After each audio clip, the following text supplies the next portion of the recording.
We are back with another author reads from 345. Grace is the New Black. I will be reading from chapter 4 today called The Battery Effect. Now remember, each chapter is broken down into 4 segments. That's story, science, scripture, and seeds. Today we are going to read the entire science section. But just to give you a little background on it, let's see here. We've covered the part where I had a breakdown where you remember the negative thinking, which led to panic attacks, anxiety. Now we're at this place where the body has released so much adrenaline that now it's not functioning as it should. And the adrenaline is, becoming less and less and less in the body, which gives other issues in the body. So I am going to read the science section. All right, here we go. If you grew up in a time that I did, you may recall some of your first cell phones coming with the requirement to be fully charged and not to recharge unless the phone was completely discharged or empty of power. The cell phone salesman would tell you to remember to do this same process every 20th time or so to prolong the life of your battery. This annoying occurrence is called the battery memory effect.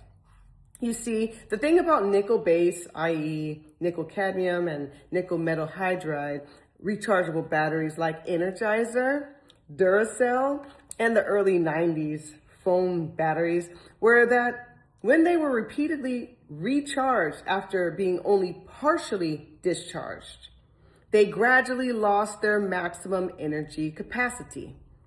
The battery appeared to remember the smaller capacity and marked it as its new level of full charge. This resulted in the rechargeable battery not lasting as long as it did when you first purchased it. The battery effect reminds me a lot of what my kidneys must have been going through during this time. This is what I pictured. My stress acted as an indicator light that triggered my immune system to plug into my adrenal glands. They're attached on top of each kidney, which sent out a charge of adrenal corticoids and cortisol throughout the body. Then the prolonged stress created the act of continuous partial decharge of those hormones mentioned for days, for nights, then weeks, and unfortunately up to months, which winds up short-circuiting or burning out the adrenal glands. So the adrenals are retained at a smaller capacity and have less hormones to give as before the extended traumatic event. To make this even more fun, there is an actual medical theory that supports my improvised battery effect explanation. It is called adrenal fatigue. And I thank the doctor who told me that it was what I had. Yet, adrenal fatigue is not recognized by all conventional doctors, simply because most of their training on adrenal pathology is focused on the detection of 3 extreme issues. Addison's disease, that's when the adrenals stop producing cortisol and adrenal altogether.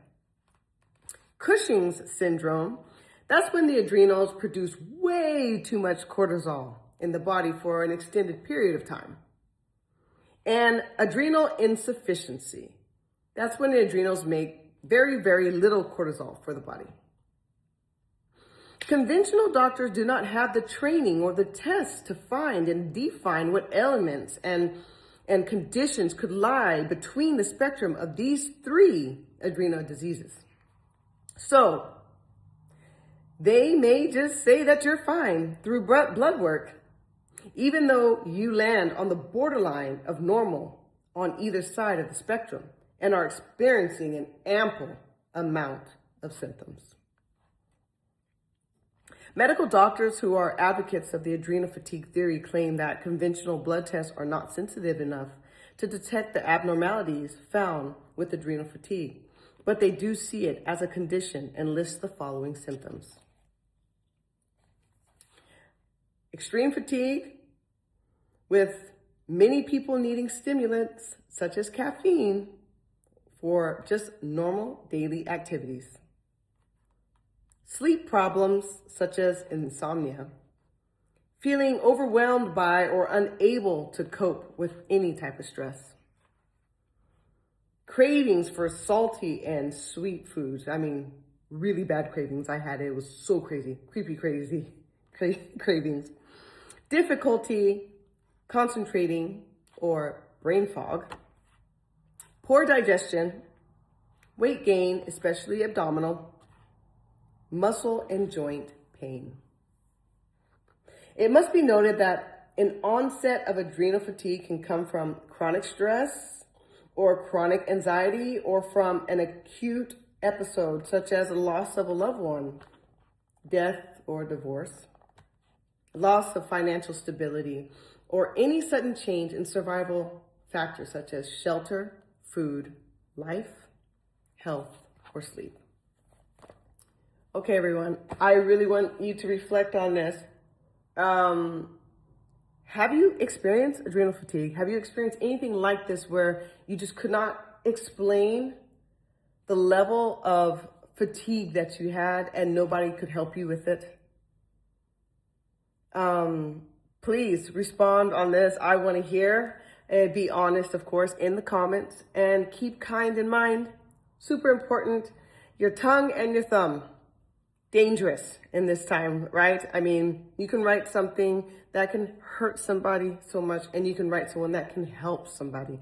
And I want this to be a channel where we are helping each other.